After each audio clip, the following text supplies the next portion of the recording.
orangnya penakut. Terus pas gue buka, tiba-tiba Jaka nggak ada. Di situ gue panik sepanik-paniknya dan gue bingung ngapain. Gue nangis di situ. Ada kali kayak 1 menit sampai 3 menit gue nge-freeze, diem, nangis. Akhirnya di saat itu gue memutuskan untuk lari pulang sambil teriak-teriak, Jaka hilang, Jaka hilang. Karena literally nggak ada si Jaka ini. Di situ gue takut banget. Dan akhirnya gue nyampe rumah gue dan gue langsung ngomong ke bokap sama nyokap gue, bokap sama mama gue langsung ngomong, Jaka hilang, Jaka hilang, Jaka hilang. Dan di situ gue cuma bisa ngomong itu doang. Gue nggak bisa ngomong lain karena gue sakit ketakutannya.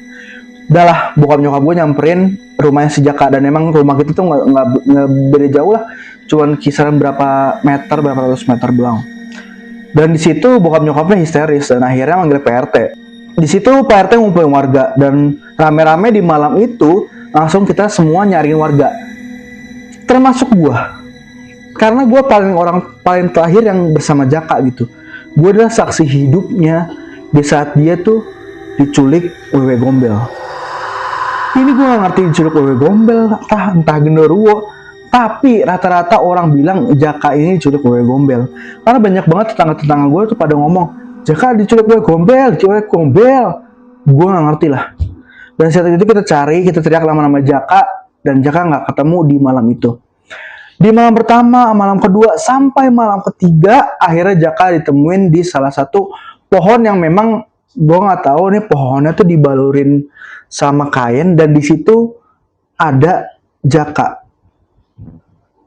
Malam-malam sebelumnya kita nyari ke situ dan nggak ada. Dan di malam ketiga Jaka ada. Akhirnya Jaka dibawa pulang dan gue ngeliat Jaka tuh udah bukan kayak Jaka yang gue kenal karena beda banget dari tatapan matanya yang kosong, cara ngomongnya entah gimana. Dan sampai sekarang gue nggak tahu perasaan Jaka gimana di saat dia hilang itu. Gak pernah diceritain juga sama dia. Mungkin lu Jaka, lu berani kesini dan ceritain ke kita gimana perasaan lu, gimana rasa lu, dan gambarin lu tuh diapain gitu di alam sana. Kita nggak ada yang tahu, nobody knows. Karena emang kita hidup di dua alam yang berbeda.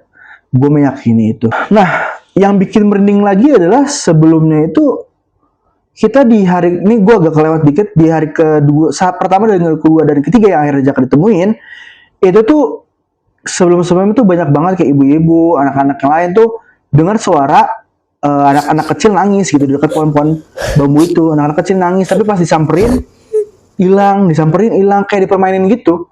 Gue ngerti entah dia digendong ke sana ke batang bambu ini, ke satu, kedua, ketiga,